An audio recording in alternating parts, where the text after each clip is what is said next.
Bismillahirrahmanirrahim. Assalamualaikum warahmatullahi wabarakatuh. Alhamdulillah nahmaduhu wa nasta'inuhu wa nastaghfiruhu wa natubu ilaihi wa na'udzu billahi min syururi anfusina wa sayyiati a'malina may yahdihillahu fala mudilla lahu wa may yudlil fala hadiyalah. Asyhadu an la ilaha illallah wahdahu la syarikalah wa asyhadu anna Muhammadan abduhu wa rasuluhu la nabiyya ba'dah. Ya ayyuhalladzina amanu taqullaha haqqa tuqatih wa la tamutunna illa wa antum muslimun. Fa inna asdaqal hadithi kitabullah wa khairal huda huda Muhammadin sallallahu alaihi wasallam wa syarrul umuri muhdatsatuha wa kullu muhdatsatin bid'ah wa kullu bid'atin dhalalah wa kullu dhalalatin finnar. Hadirin dan hadirat yang dirahmati Allah Subhanahu wa taala, puji dan syukur senantiasa kita panjatkan kepada Allah Subhanahu wa taala atas segala limpahan karunia yang Allah berikan kepada kita. Salawat dan salam semoga tercurahkan selalu kepada junjungan kita Nabi Muhammad sallallahu alaihi wasallam, juga kepada keluarganya serta seluruh sahabat beliau tanpa terkecuali. Kita lanjutkan pembahasan kita. Jadi kitab Umdatul Ahkam karya Abdul Ghani Al-Maqdisi rahimahullahu taala. Sekarang kita sampai hadis yang mana? Hadis Anas kah? Hadis Anas sudah? Oh, bab baru. Bab baru. Baik. Kita sekarang masuk ke bab as-sufuf. Bab tentang saf. Ya benar. Sudah masuk bab yang baru? Atau ada hadis terakhir yang belum?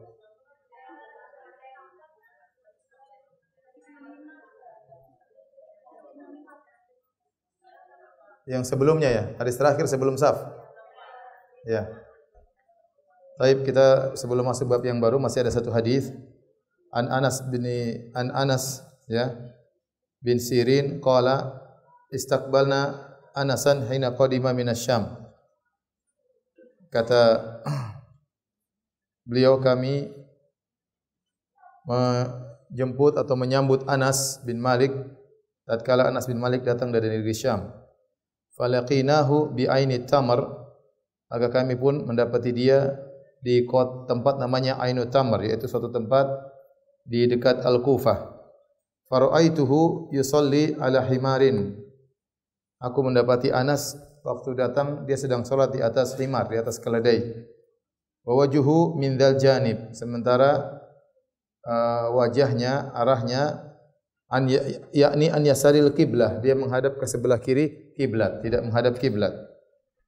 Faqultu, maka aku bertanya kepada Anas, ra'aituka tusalli li ghairil qiblah. Aku melihat engkau salat tidak ke arah kiblat. Faqala laula anni ra'aitu Rasulullah sallallahu alaihi wasallam yaf'aluhu ma fa'altuhu. Kalau bukan aku pernah melihat Nabi salat seperti ini, tentunya aku tidak akan melakukannya. Artinya Nabi sallallahu alaihi wasallam pernah salat di atas kendaraan dan tidak menghadap kiblat. Ya. Ini dalil bahwasanya seorang yang salat sunnah ya, bagi orang yang sedang safar, dia boleh salat tidak menghadap kiblat.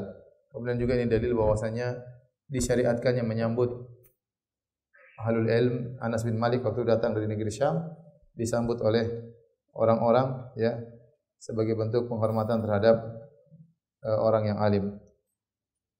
Demikian juga ini juga dalil bahwasanya seorang yang alim kalau ditanya maka hendaknya dia menjawab dengan dalil. Sebisa mungkin dia jawab dengan dalil sehingga yang bertanya bisa paham, bukan hanya taklid tapi dia mengerti dengan jawabannya dengan dalil. Karena waktu Anas ditanya, "Kenapa engkau salat ke arah selain kiblat?" Kata dia, "Aku pernah melihat Nabi sallallahu alaihi wasallam salat sunnah di atas kendaraan tidak menghadap kiblat." Tapi kita masuk pada bab yang baru, bab sufuf, tentang bab pengaturan shaf. Hadis yang pertama an Anas bin Malik radhiyallahu anhu, dari Anas bin Malik, dia berkata, qala Rasulullah sallallahu alaihi wasallam, Rasulullah sallallahu bersabda, sawu sufufakum fa inna taswiyatas sufufi min tamamis salat. Luruskanlah saf kalian, karena sungguhnya meluruskan saf-saf itu merupakan kesempurnaan salat. Ya. Ya.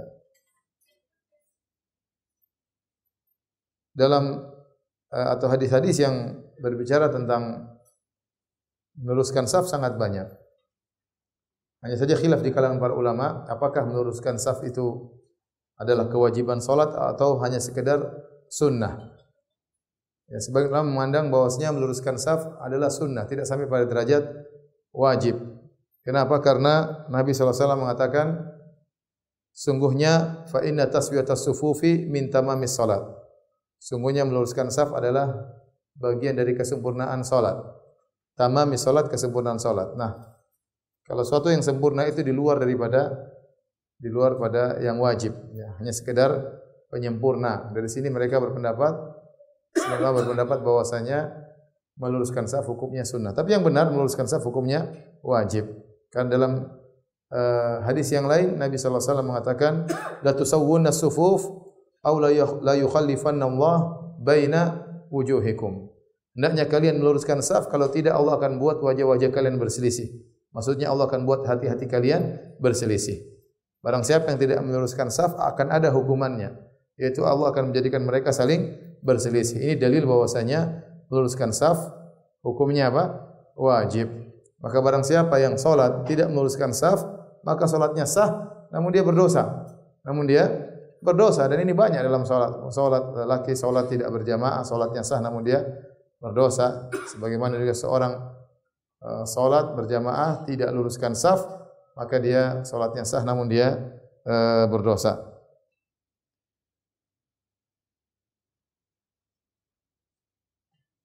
Para hadirin dan hadirat yang dirahmati Allah Subhanahu wa taala,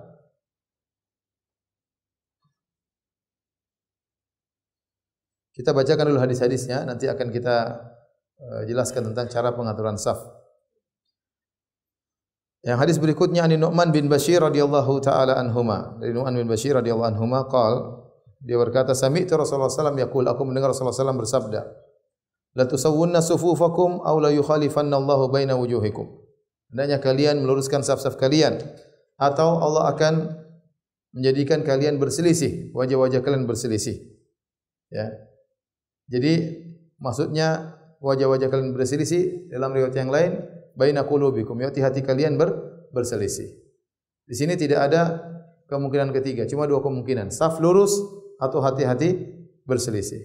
Ini yang tadi saya katakan menentukan dalil bahwasanya meluruskan saf hukumnya wajib. Dalam riwayat Muslim, kana Rasulullah SAW yusawwi sufufana. Rasulullah SAW meluruskan saf-saf kami, hatta ka'annama yusawwi bihal qidah. Sampai seakan-akan Rasulullah SAW meluruskan al-qidah. Al-qidah itu anak panah yang dirapikan, diluruskan supaya tidak bengkok. Ya.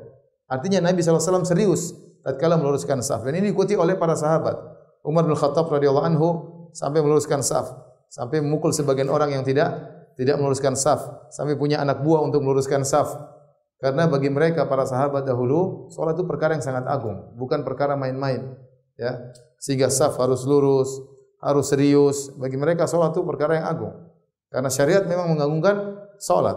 Oleh karenanya kalau ada orang melewat di depan, diberhentikan, tidak boleh lewat depan orang yang sedang salat. Dia sedang konsentrasi dengan Allah Subhanahu wa taala. Kemudian ada yang ingin mengganggu dia, maka tidak diperbolehkan. Ini dalil bahwasanya salat adalah perkara yang sangat penting. Sehingga saf-saf sangat diperhatikan oleh Nabi SAW dan selanjutnya para sahabat juga sangat memperhatikan saf.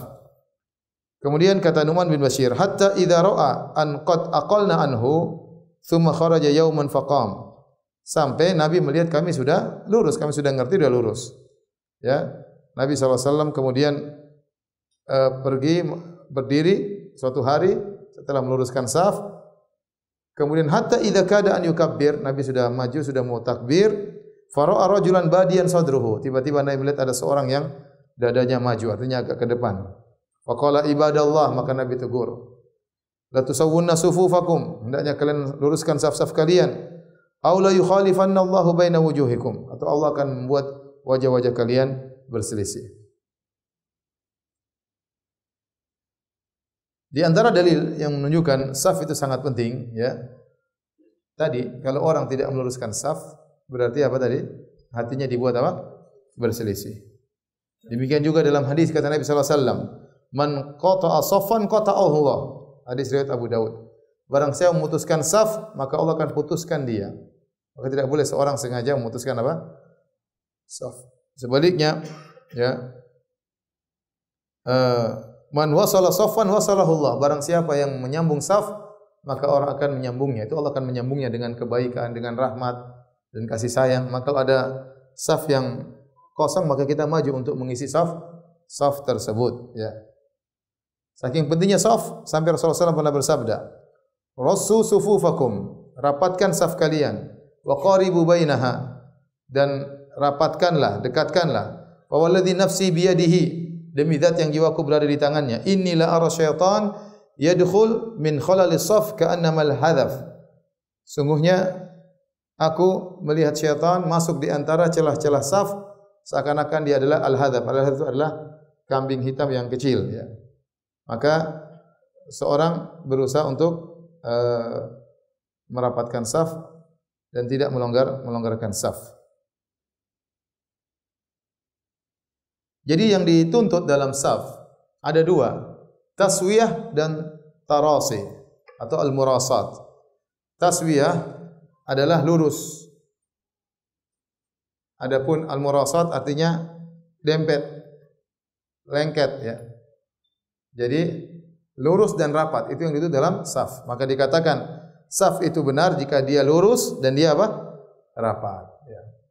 Bagaimana cara mewujudkan hal tersebut? Ya tinggal diluruskan. Meluruskan dalam riwayat disebutkan al-ka'ab bil ka'ab, mata kaki dengan mata kaki, al-mankib bil mankib, pundak dengan pundak, maka seorang berusaha untuk lurus. Jadi kalau dia berdiri di saf, maka dia lihat pundaknya sudah sejajar dengan pundak saudaranya atau tidak. Atau dilihat mata kaki saudaranya sudah sejajar dengan mata kakinya dia atau tidak. Bukan ukuran jari, karena jari ini bisa panjang pendek. Sebagian orang meluruskan saf dengan jarinya. Ini salah, harusnya dengan mata kakinya atau dengan tumitnya, dengan mata kakinya. Kalau mata kaki sudah nempel berarti otomatis bahunya juga akan apa? Akan sejajar. Kemudian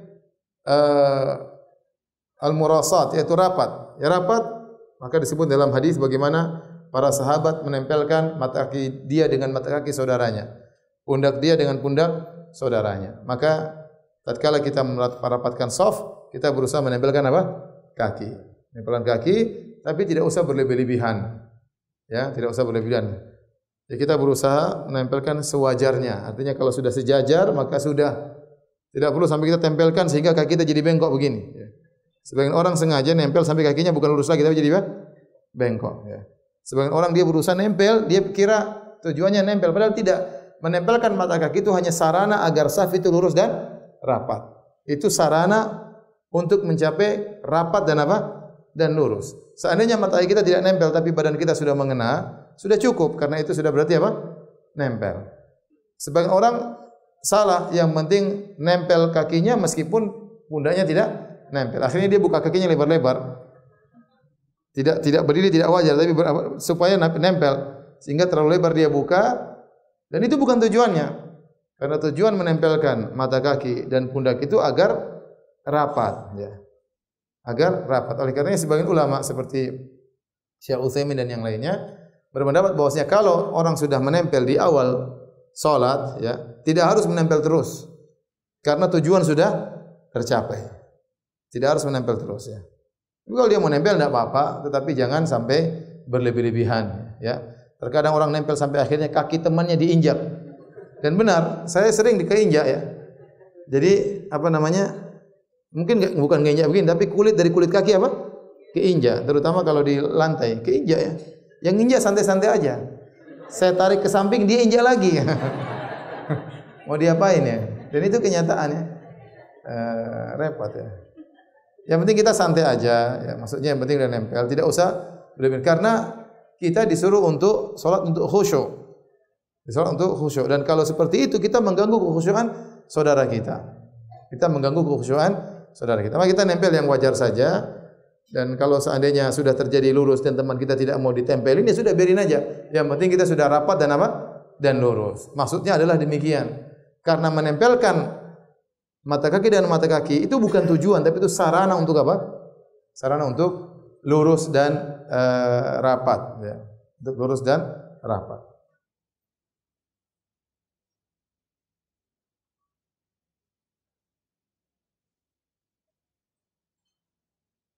Dan juga jangan kita ingkari juga ya. Orang mau nempel biarin aja. Selama dia tidak boleh berlebihan biarin aja. Karena sebagian orang dia mau salat jangan nempel dia. Dia langsung tegur ya, ada yang seperti itu. Dia mau salat, dia udah lihat ada orang cinggerangan di samping, dia tegur. Saya enggak mau ditempel ya. Para sahabat nempelin. Kita ikut beragama, ikut agamanya para sahabat. Sahabat menempelkan satu dengan yang lainnya. Ya, karena kalau tidak ditempel akhirnya berjauhan dan akhirnya yang ditakutkan oleh Nabi, fa in arasyaitan yadkhul baina khalalis saf kal hadaf. Aku melihat setan masuk di antara celah-celah saf. Akhirnya masing-masing menjauh. Apalagi sebagian orang salat dia bawa sajadah sendiri. Tidak boleh ada yang injak sajadahnya. Seakan-akan ini daerah kekuasaan dia. Ya, akhirnya apa? Benar-benar longgar. Benar-benar. Dan itu di Indonesia banyak seperti itu. Ya, kita tidak ingin seperti itu. Kita ingin menjalankan sunnah tapi juga tidak berlebihan tadi seperti saya sampaikan. Berlebihan sampai kaki jadi bengkok enggak lurus ya. Sampai terlalu melebar ya. Dikejar kakinya orang dia lebar sekali enggak juga ya. Biasa aja ya, biasa aja.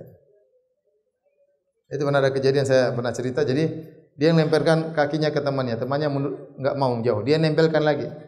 Dia akhirnya kejar terus. Jadi tendang sama temannya. Itu kejadiannya. Jadi kita menjalankan sunnah tapi tidak boleh berlebihan. Ini semua ya bagaimana perhatian para sahabat terhadap saf, perhatian syariat. Ya, saf harus lurus, harus rapat. Nabi mau takbir enggak jadi, lihat orang ada yang tidak lurus. Nabi ingatkan, "Ibadallah la tusawwuna sufuf." Wahai hamba Allah, luruskan saf kalau tidak Allah akan buat kalian berselisih. Ya. Sekarang orang salat tidak memperhatikan saf dan benar hati-hati mereka berselisih. Hati-hati mereka berselisih. Kita benarkan sabda Nabi. Nabi bilang, hati-hati jadi berselisih ya, bertengkar, tidak sejiwa, tidak sefikrah dan yang lainnya. Kemudian barang siapa yang memutuskan saf, Allah putuskan dia. Barang siapa yang menyambung saf, maka Allah akan menyambungnya. Sampai Umar bin Khattab memukul orang yang tidak meluruskan saf. Tapi ada orang ditugaskan untuk meluruskan saf. Ini semua perhatian terhadap saf. Oleh karenanya di antara sunnah imam, ya kalau mau salat lihat dulu safnya. Kalau terutama untuk awal-awal dia melatih mengajari orang-orang untuk merapikan saf. Lama-lama mereka sudah terbiasa, sudah mengenal sunnah, cepat ya. Begitu iqamah, qad qamatis shalah, mereka berdiri dan mereka sudah langsung lurus saf, dia tinggal takbir. Tapi kalau mungkin orang-orang masih belum mengerti, perlu dia diam, dia rapikan, luruskan ini kurang maju, kurang mundur. Nah, apa? Sebentar aja 1-2 menit aja. 1-2 menit baru kemudian dia bertakbir. Jangan langsung takbir tanpa memperhatikan kondisi saf.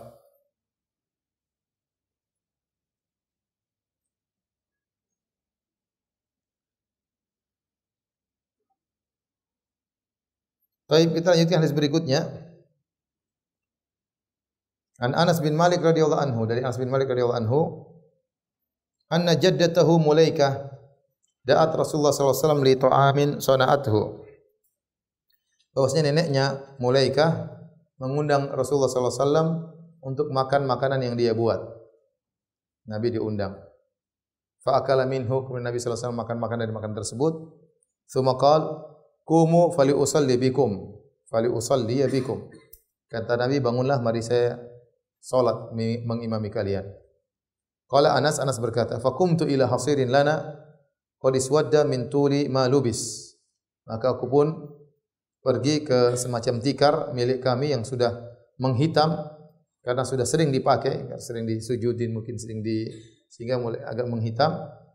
Fa nadhahtuhu bima'in, maka saya percikan air mungkin untuk dirapikan, dibersihkan. Faqama alaihi Rasulullah sallallahu alaihi wasallam, maka Rasulullah sallallahu alaihi wasallam pun jadi imam. Wa safaftu ana wal yatim wara'ahu, maka aku pun menjadi makmum belakang Nabi. Aku bersama anak yatim. Anak yatim itu anak yang kehilangan ayahnya dan dia belum balik. Dia belum apa? Balik. Kalau sudah balik sudah tidak yatim lagi. Ya. Maka dia pun saf bersama anak ini di belakang Nabi, wal ajuz min wara'ina. Adapun nenekku di belakang. Jadi safnya laki-laki baru imam, laki-laki baru perempuan. Fa shalla lana rak'atain tsumma sarafa. Maka Nabi pun mengimami kami 2 rakaat, kemudian Nabi pun pergi. Wali muslimin Anna Rasulullah SAW shalla bihi wa bi ummihi. Bahwasanya Anas pernah dipimpin oleh Nabi sallallahu alaihi wasallam, diimami oleh Nabi bersama makmumnya Anas dan ibunya. Ibunya Anas itu Ummu Sulaim.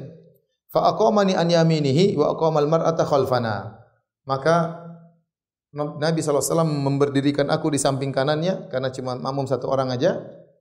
Sedangkan ibuku di belakang. Jadi ini model berikutnya kalau ternyata makmum cuma satu orang, kemudian ada perempuan, maka yang makmum laki-laki samping kanan imam, sementara perempuannya di belakang. Ini juga dalil bahwasanya namanya orang yang belum balik boleh bermakmum dalam saf, boleh bermakmum dalam saf. Karena Anas yang sudah balik, dia bersama anak yatim di sampingnya dalam satu saf. Kemudian ini juga dalil bahwasanya salat nafilah, salat sunnah berjamaah sesekali boleh, ya. Sebagaimana dalam hadis ini Nabi SAW mengimami mereka bukan salat fardu, tapi salat sunnah, dan itu berjamaah. Ini sekali enggak ada masalah. Suami istri terkadang salat sunnah enggak ada masalah. Tetapi jangan tiap hari, karena masing-masing berusaha untuk melatih diri berkhulwat dengan Allah Subhanahu wa taala. Ya, saya sering sampaikan hal ini. Seorang harus terbiasa untuk beribadah sendirian, terbiasa beribadah sendirian, ya. Terbiasa untuk baca Quran sendiri, terbiasa berzikir sendiri, salat malam sendiri, tatkala i'tikaf berusaha untuk sendiri berkhulwat dengan Allah Subhanahu wa taala. Ini disebut oleh Ibnu Rajab Al-Hambali. Kenapa? Karena kita nanti di kuburan sendirian. Dari kuburan sendirian. Suami kita enggak ikut, istri kita enggak ikut, anak kita enggak ikut. Maka biasalah kita berbahagia tatkala sendirian. Kita bahagia dengan kawan-kawan, tapi kita juga tatkala sendirian berusaha untuk berbahagia tatkala berkhulwat dengan Allah. Karena dalam waktu yang lama nanti di alam barzakh kita sendirian, ya. Makanya di antara hikmah dari salat malam itu seorang salat sendirian. Kecuali Ramadan, maka itu syiar. Maka itu adalah syiar. Maka seorang disunahkan salat sunnah sendiri-sendiri, namun terkadang sesekali boleh berjamaah sebagaimana dilakukan oleh Anas bin Malik radhiyallahu taala anhu. Demikian juga dalam hadis yang lain, Ibnu Abbas pernah salat bersama Nabi salat malam. Kemudian Hudzaifah juga pernah salat bersama Nabi salat malam. Ibnu Mas'ud juga pernah salat bersama Nabi salat malam. Ini dalil bahwasanya terkadang Nabi sallallahu alaihi wasallam salat malam, salat sunnah berjamaah. Baik, kita lanjutkan hadis berikutnya. An Abdullah bin Abbas radhiyallahu anhuma, dari Ibnu Abbas radhiyallahu anhuma qala, beliau berkata, bitu inda khalati Maimunata. Aku bermalam di rumah bibiku Maimunah, istri Nabi sallallahu alaihi wasallam. Faqama Nabi sallallahu alaihi wasallam yusalli minal lail. Maka Nabi sallallahu alaihi wasallam bangun salat malam. Faqumtu an yasarihi, maka aku pun berdiri di samping kirinya. Fa akhadha bi ra'si fa aqamani an yaminihi, maka Nabi pegang kepalaku, Nabi putar pindah ke sebelah kanan. Jadi waktu dia langsung jadi makmum Nabi, tapi dia salatnya sebelah apa? Kiri. Maka Nabi pegang kepalanya, diputarin lewat belakang, pindah ke sebelah kanan.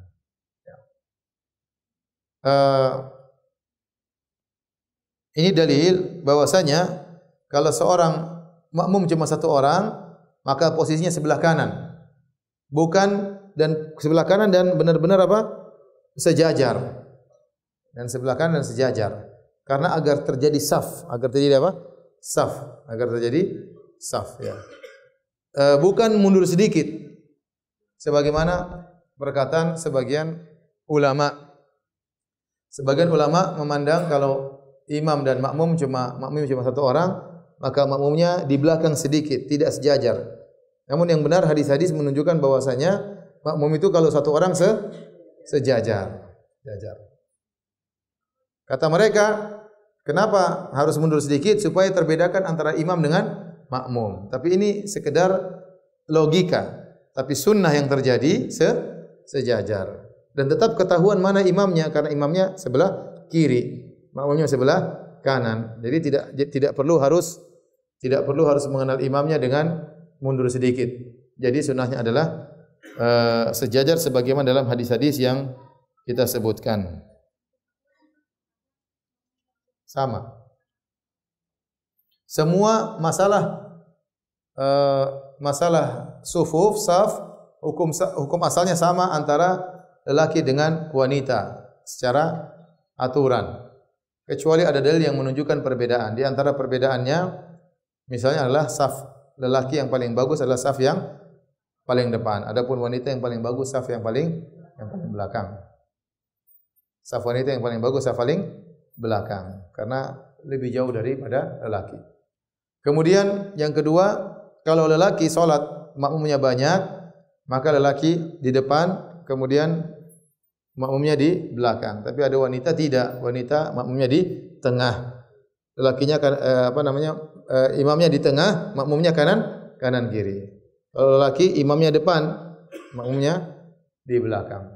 Kenapa kata mereka? Karena wanita agar lebih tertutup tatkala dia di tengah, tidak sendirian begitu. Lebih hati-hati dia sebagaimana dilakukan oleh Ummu Salamah dan Aisyah.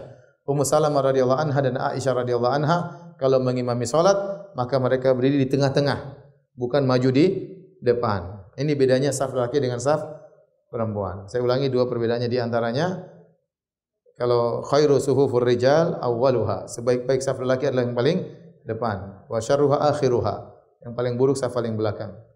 Wa khairu sufufin nisa akhiruha, sebaik-baik saf wanita yang paling belakang. Wa syarruha awwaluha, yang paling buruk adalah yang paling depan. Kenapa? Karena yang wanita semakin jauh dari laki semakin baik. Adapun yang kedua perbedaannya adalah masalah imam. Kalau wanita imamnya di tengah, kalau laki-laki imamnya di depan.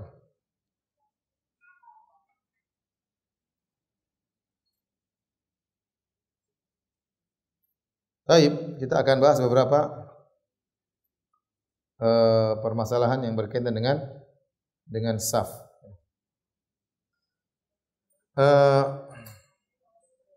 Yang tadi telah kita sebutkan ya. Jadi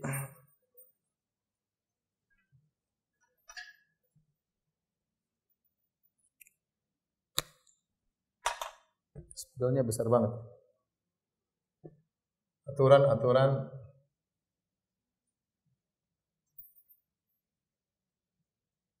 dalam menyusun saf.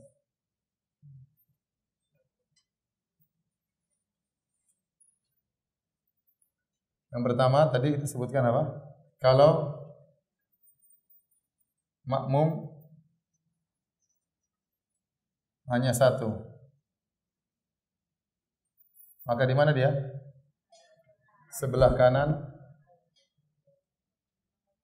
sejajar imam.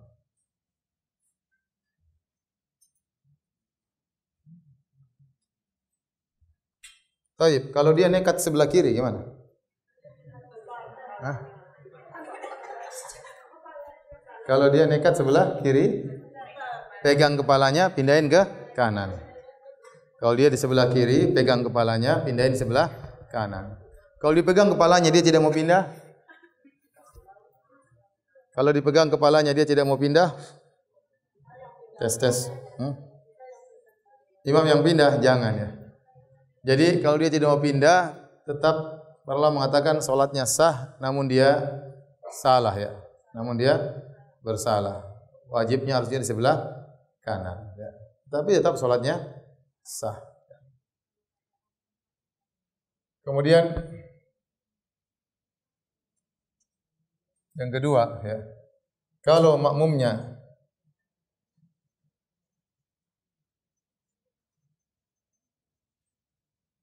lebih dari satu,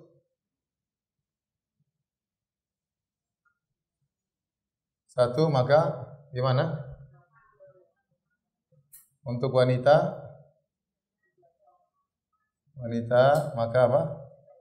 Sejajar. Imamnya di tengah ya. Imamnya di tengah. Kalau buat laki-laki, untuk laki-laki ya di belakang.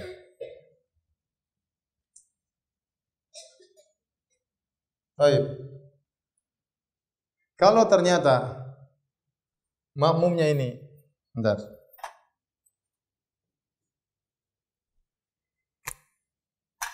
Kalau ternyata makmumnya satu, perempuan gimana?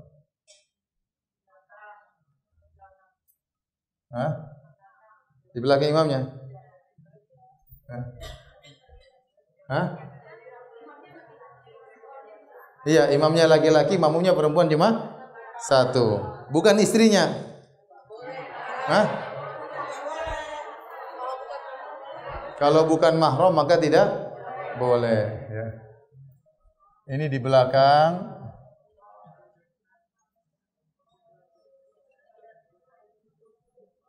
Kalau bukan mahram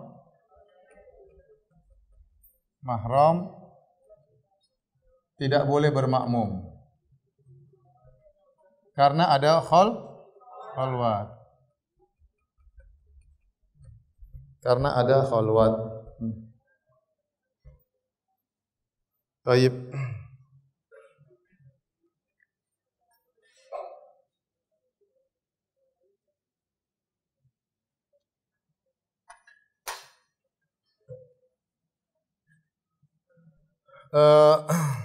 Tes. Menyusun shaf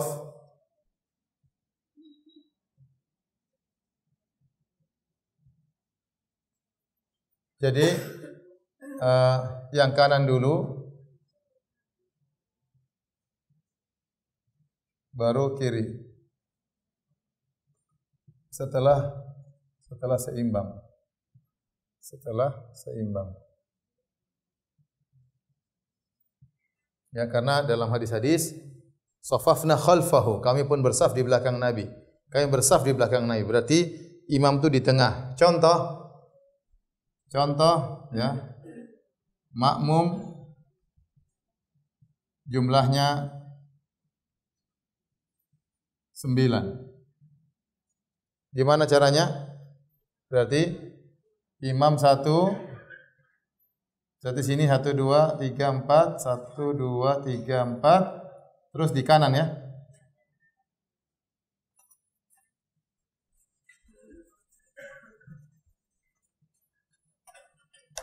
Jadi caranya kalau saf 2 begini, jelas. Kalau 2 gampang ya. Terus berapa tambah lagi? 1 ya. Kemudian lagi. Ya, tambah lagi. Sudah berapa itu? Nah, caranya begitu safnya. 1 2 3 4 5 6 7 8. Ya, terus dari kanan begitu.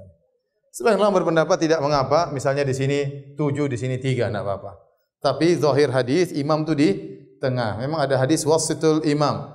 Tengahkanlah imam, tetapi hadisnya dhaif.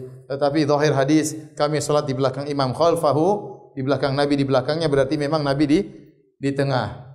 Benar saf sebelah kanan lebih baik daripada sebelah kiri. Tetapi keseimbangan juga dituntut. Oleh karenanya mereka mengatakan alladhi fil yasar al-qarib afdal min al-yamin al-ba'id ya. Yang di kiri lebih dekat itu lebih afdal daripada yang kanan tapi jauh. Jadi nyusunnya tadi lebih caranya kanan dulu, kiri. Terus kanan apa? Kiri, kanan kiri demikian. Ya, jadi demikian juga saf di belakang. Jangan seorang nyusun saf gini, terus sini kosong ya. Sini gimana sini? Kosong ya. Enggak. Jadi imam harus tetap berada di tengah ya. Paham? Jadi menyusun saf yang kanan dulu baru kiri setelah ada keseimbangan. Baik. Yang keempat. Kalau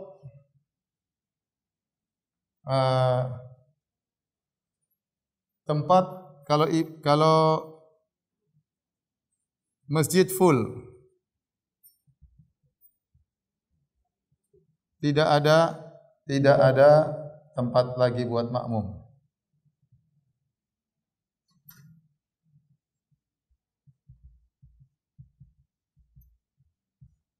Kecuali di safnya imam. Bagaimana? Paham? Ini misalnya masjid.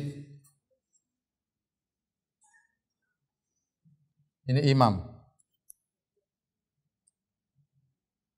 Kemudian saf sudah full. Sudah full semua. Orang udah full. Ada satu baru datang, ada 3 orang mau masuk. 4 orang mau masuk. Di mana dia bersaf?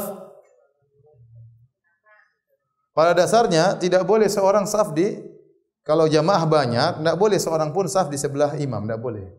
Semuanya harus di belakang. Tidak boleh sejajar dengan imam, kecuali darurat. Kecuali darurat. Ternyata saf masjid sudah full, nggak ada tempat lagi. Maka kata para ulama, mereka boleh bersaf di sini. Bagaimana caranya? Begini caranya.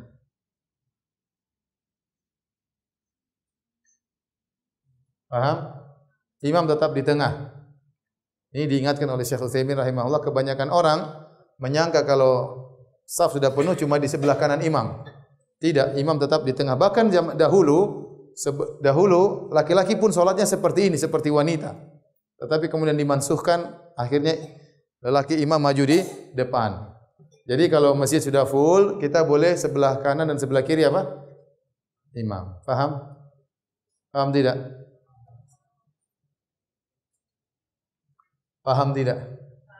Baik. Kasus berikutnya. Nomor 5. Imam dengan makmum 1 orang. Makmum 1 orang yang sejajar dengan imam.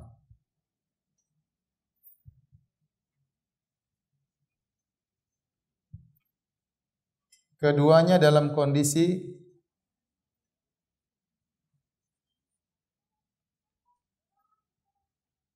sujud. Iya kan? Sama-sama. Imam sama makmum sama-sama lagi apa? Sujud. Datang makmum kedua. Makmum kedua mau gabung.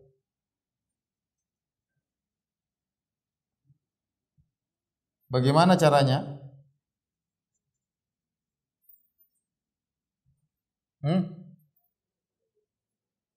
Caranya gampang Ustaz, tunggu aja dia berdiri. Sudah berdiri kita suruh mundur. Selesai. Dia lagi sujud nih kan.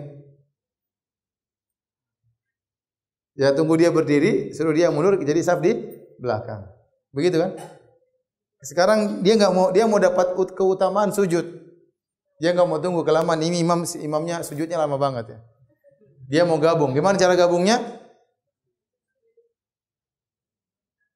Ya. Maka cara gabungnya kalau ini imam ya, sedang sujud, makmum juga sedang apa? Sedang sujud, maka gimana dia gabung? Di belakang sendiri? Enggak boleh. Enggak boleh belakang sendiri.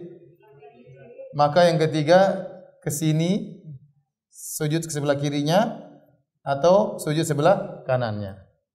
Boleh dua-duanya. Tapi saya anjurkan sujud sebelah kiri. Ya. Sujud sebelah kirinya. Ya. Jadi mereka bertiga. Nah kalau sudah berdiri, mundur dua-duanya. Baru berdiri. Sehingga dia tetap mendapatkan keutamaan apa? Sujud. Ya. Karena kata Nabi SAW, innaka lan tasjud sajdatan lillah illa rafa'aka Allahu biha daraja wa hatta anka biha khati'ah. Tidaklah engkau sujud karena Allah kecuali engkau akan diangkat derajatnya, akan dihapuskan dosamu. Paham sampai sini? Paham? Taib. Salah berikutnya, yang keberapa? 6. Jika seseorang datang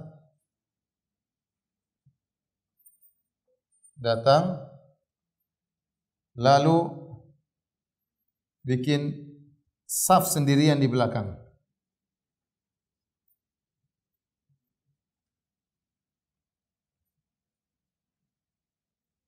Bagaimana hukumnya?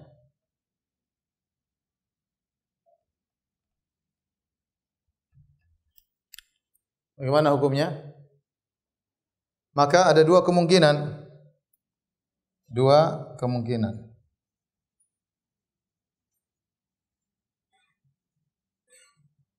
Yang pertama, saf depannya belum penuh. Maka salatnya harus diulang. Salatnya tidak sah, harus diulang. Paham? Dia masuk ini, imam saf kedua, saf pertama full, saf kedua sebenarnya masih ada longgar, tapi dia malas, dia sholat sendiri di belakang, saf ketiga sendirian. Ya, iya. Jadi gampangannya gini, ini imam, ya, ini imam, kemudian ini saf pertama, saf pertama. Saf kedua juga. Ternyata di saf kedua masih ada satu yang longgar di sini, masih ada space. Kemudian dia langsung jadi sendirian di sini. Paham? Dia sendirian di sini. Ini tidak sah. Harusnya dia kemana? Harusnya gabung, dia masih tempat yang longgar, masih ada space. Harusnya dia ke situ, tidak boleh dia sholat sendirian. Kalau dia sholat sendirian, maka dia batal sholatnya. Perhatian bagaimana perhatian sholat terhadap saf. Ya boleh main-main. Paham ini? Sama semuanya. Yang kedua, jika saf di depannya sudah full, maka tidak mengapa.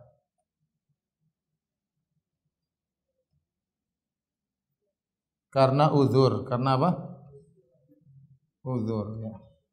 Karena Nabi pernah melihat ada seorang sholat sendirian, Nabi suruh ulang sholatnya.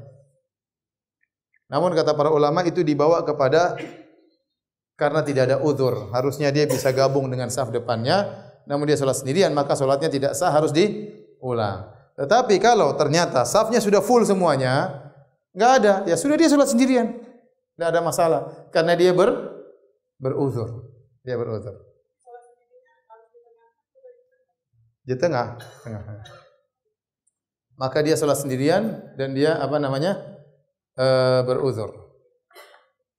Dan dia beruzur. Paham? Ada sebagian ulama berpendapat kalau begini sudah full, tarik orang satu, bawa ke belakang. Ini pendapat sebagian ulama. Hah?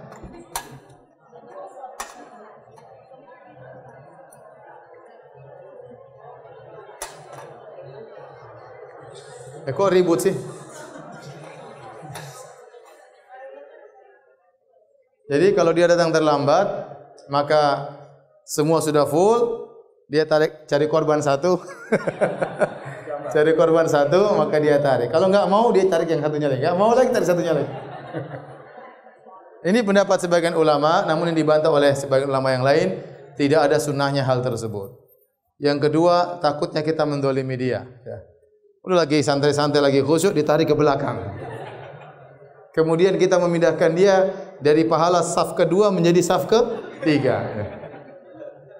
Ya ini enggak. Terus lagi saf di belakang, tahu-tahu ada orang terlambat ngambil tempat dia, tambah sakit hati lagi. Jadi tidak perlu demikian, ya. Kalau dia sudah saf sudah penuh semua, kalau saf sudah penuh semua,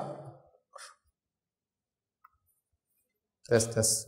Kalau saf sudah penuh semua, dia coba melihat apakah bisa dia masuk. Terkadang ada saf yang renggang, maka dia rapikan supaya dia bisa masuk. Tapi kalau ternyata sudah full semua, ya sudah dia sholat sendiri di belakang. Paham? Baik. Yang berikutnya,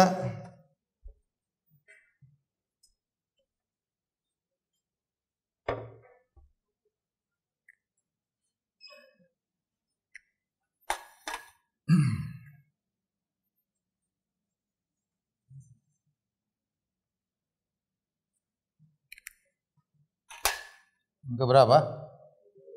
Yang ketujuh. Hukum salat di antara tiang.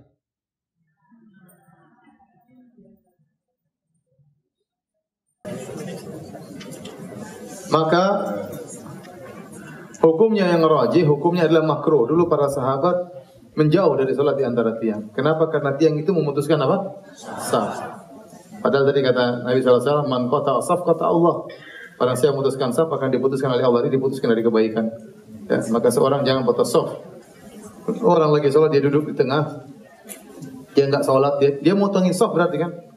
Orang saf nyambung, dia di tengah-tengah enggak ada kerjaan.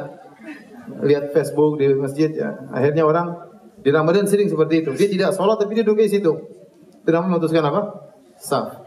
Nah, tiang-tiang ini seperti ini memutuskan saf ini. Maka jangan sholat di antara dua tiang tersebut. Hukumnya makruh. Hukumnya makruh. Hukumnya makruh. Ya. Tetap sah tetapi namun tetap sah. Namun tetap apa? Tetap sah. Namun tetap sah. Kecuali masjid padat. Padat dan tidak ada tempat lagi.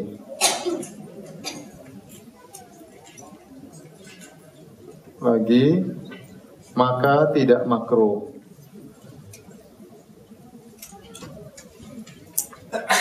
Maka tidak makruh. Karena suatu yang makruh tatkala dalam kondisi hajat, maka hilang kemakruhan tersebut. Mesti sudah full ya. Sementara ada tiang di depan dua. Kalau kita enggak maju, kasihan orang tidak dapat tempat di masjid. Ya udah kita maju aja, enggak ada masalah. Maka hukumnya sudah tidak makruh lagi. Karena demikian. Taib, berikutnya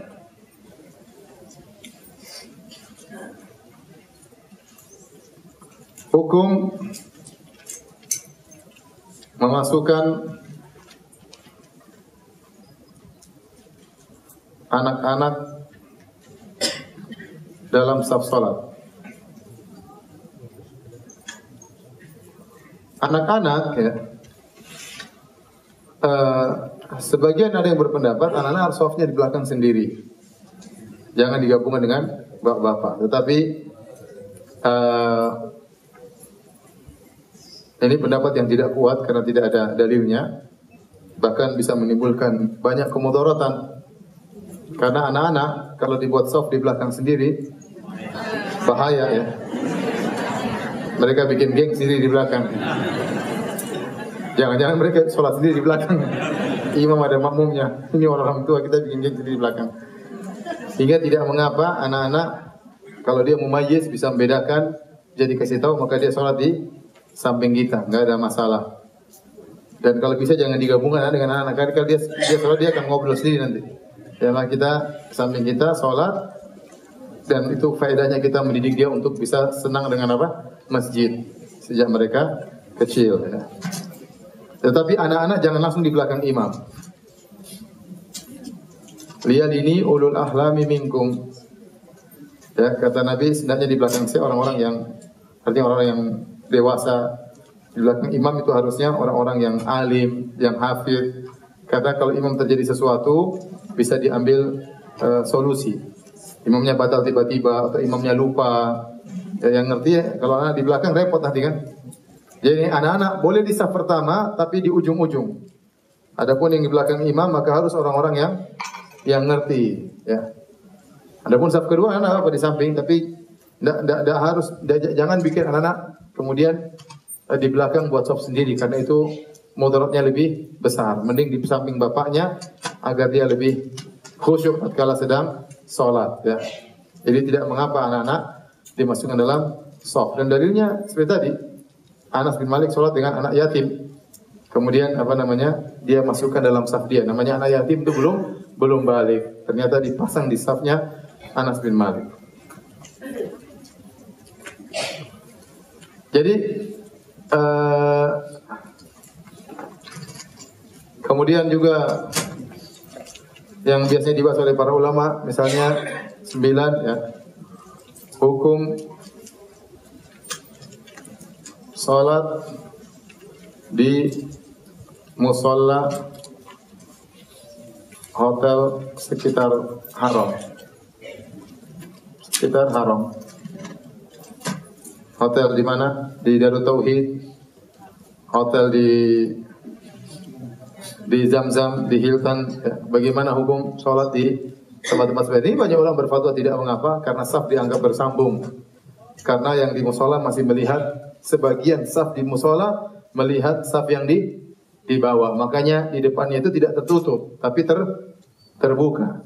Sehingga di antara syarat bersambungnya saf, kata para ulama, adalah saf yang satu masih melihat saf yang sebelumnya. Dan itu terjadi tatkala seorang sholat di Hotel Zamzam atau di Darut Tauhid atau di Hilton, dia masih melihat apa? Saf di bawahnya. Tapi kalau sudah tidak melihat, maka ini tidak nyambung safnya. Apalagi memang nyambung, karena itu benar-benar padat sampai ke bawah dia benar-benar ada saf. Benar-benar di bawah ada saf. Ya. Jadi Allah alam bisawab, hukumnya sah. Ya. Hukumnya apa? Tidak mengapa.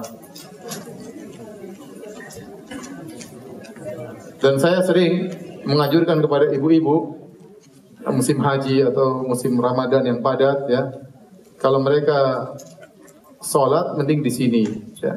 Sholat fardu mending di mana? Mending di musola, ya. Karena lebih afdal, lebih tertutup dan lebih dekat juga dengan kamar, ya. Adapun laki-laki turun ke bawah, ya. Laki-laki turun, meskipun sah sholat di sini di musola-musola yang di hotel, tapi namanya laki-laki lebih afdal langsung ke bawah. Tentu berbeda tatkala mereka sholat di musola dengan mereka jalan turun ke bawah langsung ke pelataran Masjidil Haram atau Masjidil Haram, ya. Di Masjidil Haram.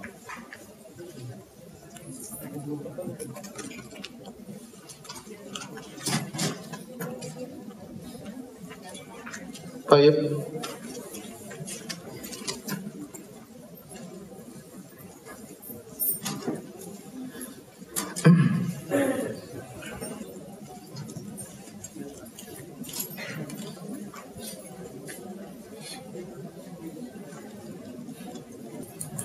Bagaimana hukum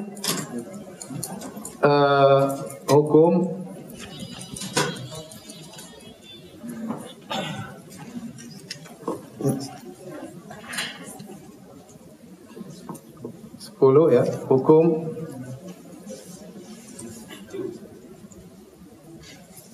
saf wanita di samping saf lelaki.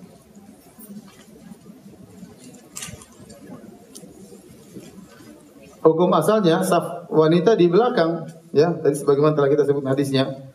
Jadi lelaki baru kemudian apa? Wanita. Ya. Namun kalau dalam kondisi sulit untuk diatur atau darurat, maka tidak mengapa di samping kanan atau samping kiri, ya. Dan tetap sah, tapi seharusnya di belakang, ya. Kalau ada wanita safnya kanan kiri, kita bilang dia menyelisih sunnah. Tetapi tetap sholatnya apa? Sah, seharusnya di belakang. Nah, itu yang terjadi seperti repot di Masjid Nabawi, Masjidil Haram. Sudah perempuan kumpul sendiri nggak bisa diatur, ya. Nggak bisa diatur perempuan dalam belakangnya juga laki-laki susah. Jadi menyelisih sunnah, namun safnya tetap apa? Sah. Kita katakan apa? Menyelisih sunnah.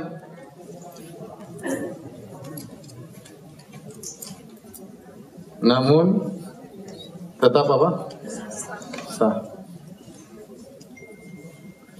11. Bagaimana kalau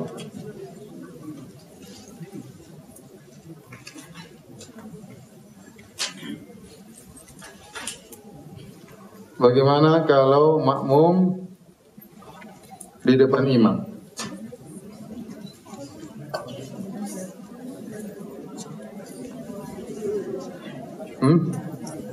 Allahu Akbar, makmumnya Allahu Akbar.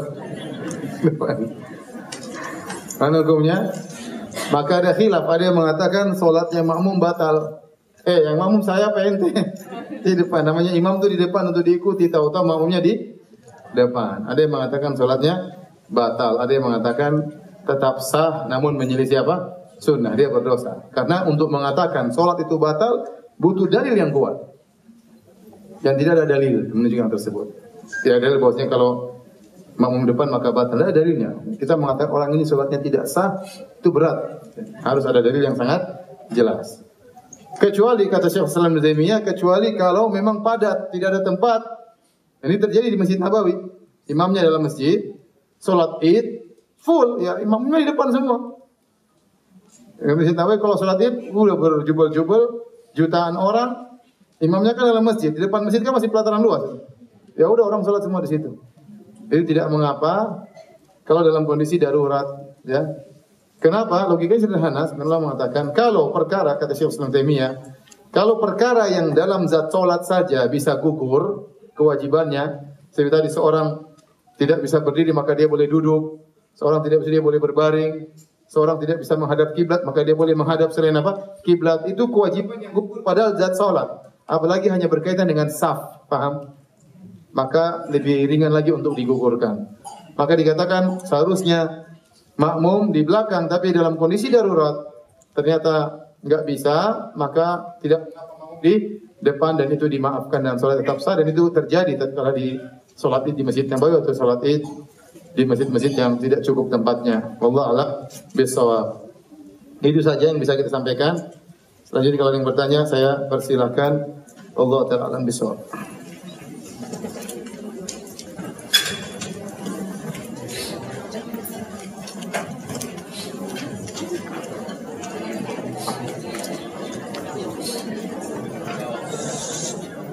Assalamualaikum Ustaz. Salam.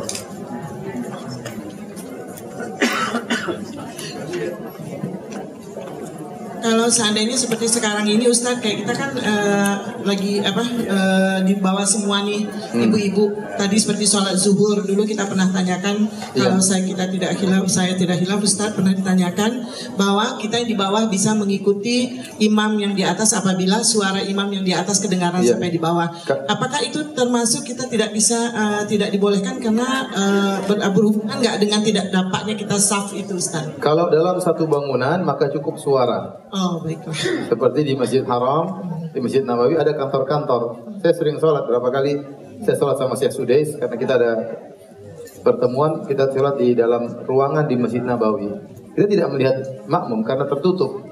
Tapi tidak mengapa, cukup dengan suara karena dalam satu ruangan.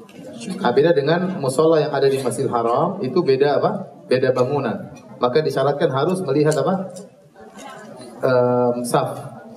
Syukran Ustaz. Satu lagi Ustaz, jika kita kan kalau wanita kan safnya paling bagus di belakang. Nah sekarang misalnya saf yang di depan itu masih kosong. Tapi nih karena kita ngotot pengen dapat yang afdolnya di belakang, itu yang kosong kita nggak maju-maju. Sebaiknya gimana Ustaz? Kita di belakang aja nggak apa-apa. Oh kita tetap di belakang tuh nggak masalah ya Ustaz? Iya, ngotot aja nggak apa-apa. Alhamdulillah. Syukran Ustaz. Ustaz, kalau istri sholat bermakmum berdua bersama suami, di mana posisi istri? Posisi belakang. Posisi istri di belakang, bukan di samping kanan makmum. Ya. Tapi bukan di sebelah samping kanan apa? Imam.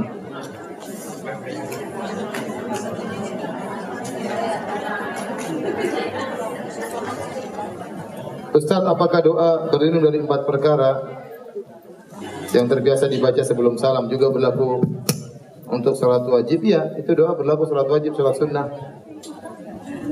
Assalamualaikum Ustaz. Assalamualaikum. Ustaz ini kalau kita sholat di masjid umum yang biasanya mereka safnya itu kan pakai sedadahnya lebar-lebar. Terus kalau kita merapatkan mengisi saf di depan, akibatnya saf di belakang kita kosong, itu tidak ada yang mengisi, itu gimana Ustaz?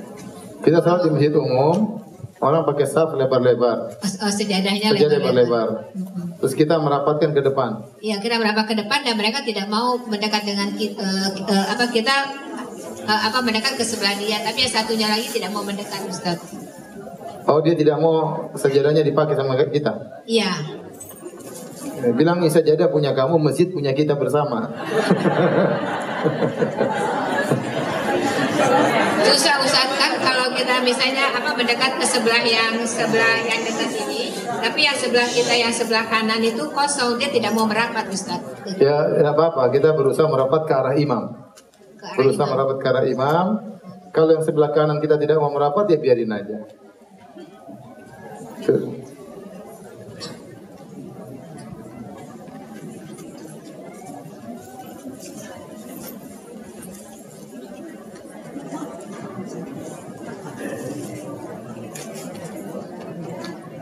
Assalamualaikum Ustaz. Waalaikumsalam. Ustaz, saya ingin menanyakan, ada hadis yang saya dengar di mana setelah 2 rakaat ba'da lohor yang untuk rawatib itu ada lagi 2 rakaat yang katanya kalau nggak salah diharamkan api neraka dari wajah atau tubuhnya. Nah, kalau itu memang hadisnya benar, apakah kita boleh merutinkan seperti kita mengerjakan sholat rawatib Ustaz? Jadi man hafadha arba'in qabla zuhur wa arba'in ba'daha. Iya, benar, barang siapa yang merutinkan 4 rakaat sebelum zuhur, 4 rakaat setelah apa? Zuhur. Jadi yang terbaik adalah 4 rakaat sebelum zuhur dan 4 rakaat setelah zuhur. Atau 4 rakaat sebelum zuhur, 2 rakaat setelah zuhur, atau 2 rakaat sebelum, 2 rakaat sesudah. Kalau merutinkan 4-4 itu bagus.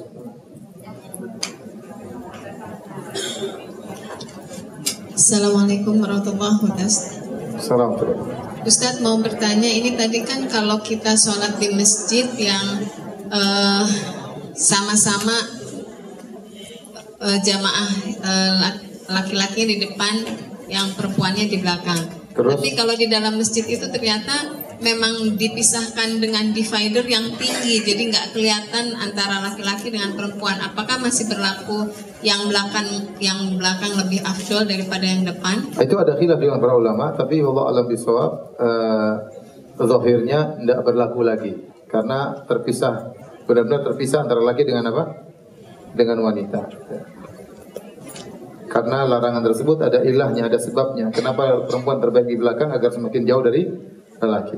Tapi kalau benar-benar terpisah seperti di Masjid Nabawi ditembokin murni, ya sudah, tidak apa-apa perempuan di depan. Allah alam bisawab.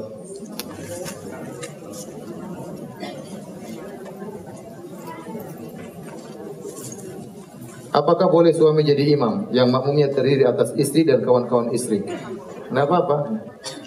Dia jadi imam terus makmumnya istri-istri juga boleh. Dia jadi imam makmumnya istri dan kawan istri juga boleh. Ya, yang dilarang adalah kalau dia sama wanita yang berkholwat, ya. Tidak boleh. Kalau misalnya laki-laki satu, perempuan banyak juga tidak apa-apa. Meskipun ini bukan mahramnya, selama tidak menimbulkan apa? Fitnah. Tidak ada masalah. Karena tidak terjadi kholwat. Assalamualaikum Ustaz. Ya. Waalaikumsalam warahmatullahi wabarakatuh. Kalau kita makmum masbuk, sebelah kiri juga makmum masbuk. Setelah imam selesai, kita jadi makmumnya yang sebelah kiri nggak Ustaz? Allah alam, saya nggak tahu.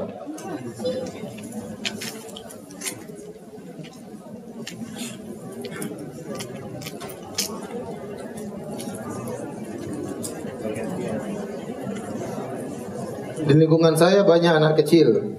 Ketika waktu azan tiba dan anak-anak tersebut berisik dan bercanda sehingga mengganggu kekhusyuan sholat. Ada kalanya anak-anak bercanda dengan melewati jamaah. Ya, bagaimana hukumnya? Nggak ada masalah karena tatkala jadi makmum, ya, sutrah jadi di imam, ya, sutrah di imam. Kalau orang lewat depan imam, imamnya apa? Tahan. Tapi kalau makmum tidak apa-apa, orang lewat depan kita nggak ada masalah.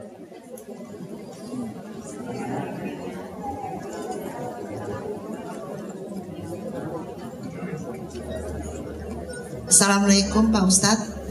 Assalamualaikum. Bagaimana kalau imam dan makmumnya itu anak-anak, apa berlaku juga seperti orang dewasa? Iya, sama, berlaku juga. Berlaku dan imamnya itu anak-anak tapi belum balik, yang jadi makmum itu lebih perempuan yang lebih besar gitu, bagaimana? Gak apa-apa. Gak apa-apa. Karena tidak boleh wanita menjadi apa? Imam. Nanti kalau wanita jadi imam, saf depan penuh terus.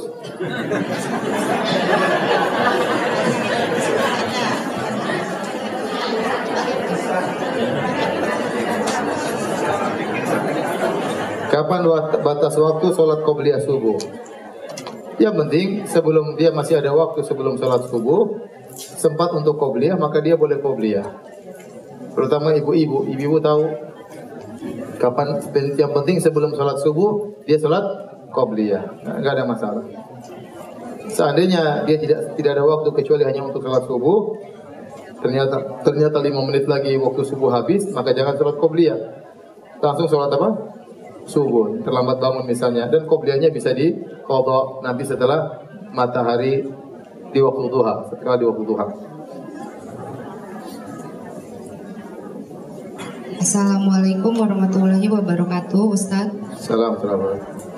Ustaz mau menanyakan untuk sholat sunnah wudu, apakah dalam rakaat pertama dan keduanya ada bacaan khusus? Terima kasih. Saya nggak tahu ada bacaan khususnya. Allah alam bisawab.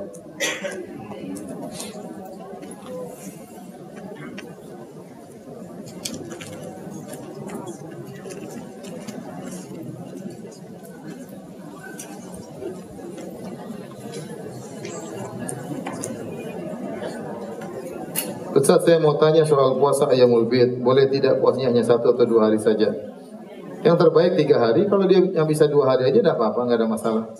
Kalau ternyata hari ketiganya di waktu tidak apa-apa. Yang penting 3 hari dalam sebulan. Ausani Khalili, kekasihku memberi wasiat kepadaku, diantaranya siyamu salasati ayyam min kulli syahr. Puasa 3 hari setiap bulan. Kalau terbaik Ayyamul Bid itu yang terbaik. Kalau enggak, misalnya di tanggal 13, 14, 15 yang nggak bisa, nanti tanggal yang lain apa? Saf kedua di suatu masjid ada tiang pada sholat berjamaah, sedangkan datang masbuk, dan di saf kedua tersebut sudah ada yang sholat beberapa orang. Lebih baik orang tersebut sholat saf ketiga yang atau bersama. Kalau dia sendiri, maka dia gabung dengan saf yang kedua. Tapi kalau dia ternyata ada teman-teman yang lain, mending dia saf yang ketiga. Karena salat di antara 2 saf, 2 tiang itu apa? Makruh. Assalamualaikum Ustaz. Waalaikumsalam. Ustaz, untuk sholat wudhu tadi ya Ustaz, apa dirutinkan setiap kita setelah wudhu dan sholat tahiyatul masjid itu atau harus dilaksanakan setiap kita masuk masjid Ustaz? Iya, sunnahnya seperti itu. Atau hanya karena kita misalnya sehari 3 kali masuk masjid, hanya sekali atau 2 kali gitu? Enggak, sebanyak kita masuk masjid. Kecuali seorang misalnya dia di masjid terus dia bertoilet sebentar balik, ini maka enggak perlu dia ulangi tahiyatul masjid. Tapi kalau dia sudah terpisah lama, pagi, nanti ke masjid lagi sore, nanti ke masjid lagi malam, ya setiap kali dia masuk masjid dia tahiyatul apa? Masjid. Karena Nabi mengatakan idza dakhala ahadukumul masjid. Kalau salah seorang kalian masuk masjid, berarti setiap kali dia masuk masjid. Kalau sunnah wudhu, Ustaz? Sama, setiap dia berwudu, dia sholat 2 rakaat, bagus.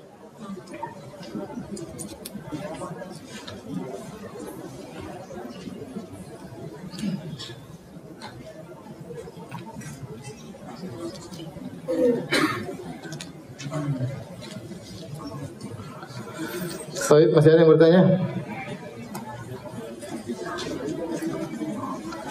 Iya.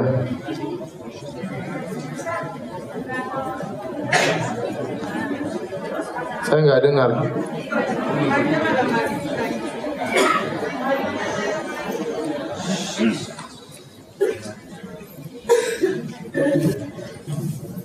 Silakan. Assalamualaikum Ustaz. Waalaikumsalam. Misalnya kita ini lagi sholat berjamaah. Terus? Bawa anak. Terus? Anak itu taruh di antara kita gitu. Tapi anak itu nggak sholat. Gimana? Putus gitu. Anak kecil gitu. Belum balik.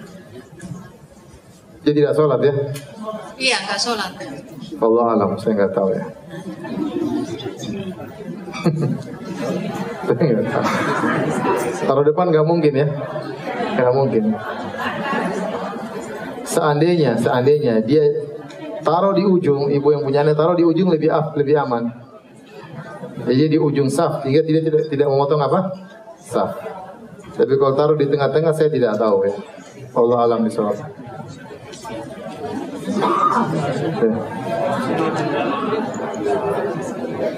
Waktu sholat tahajud tidak apa-apa. Jadi kalau kita sholat tahajud berjamaah sesekali sama istri atau sama kawan-kawan terkadang sesekali, itu sholat seperti tarawih pakai suara. Mereka dengar jahriyah. Ada lagi yang bertanya? Di luar tema sedikit Ustadz, dulu pernah didengar dari salah satu Ustadz, apakah sholat bacaan surat Al-Kahfi itu tidak perlu dirutinkan setiap Jumat atau Kamis malam Jumat gitu Ustadz? Kenapa tidak dirutinkan? Ada yang berpendapat katanya itu malah dibaca kapan aja gitu, jadi nggak harus dirutinin Jumat atau malam Jumat gitu. Oh, saya nggak tahu. Yang afdolnya gimana? Hadisnya kan yang saya baca dari Jumat atau di malam Jumat. Jadi dirutinkan ya Ustaz? Iya, rutinkan. Meskipun memang hadisnya diperselisihkan akan kesohihannya, tapi bagi yang menganggap itu hadisnya sahih atau hasan, maka dirutinkan, ya, dirutinkan. Baik, sudah ya ibu-ibu. Ya, ditunggu suami di rumah ya. Cari pahala yang lain ya. Baik, demikian saja kajian kita. Subhanakallah bihamdik, asyhadu an la ilaha illa anta, astaghfiruka wa atubu ilaik. Assalamualaikum warahmatullahi wabarakatuh.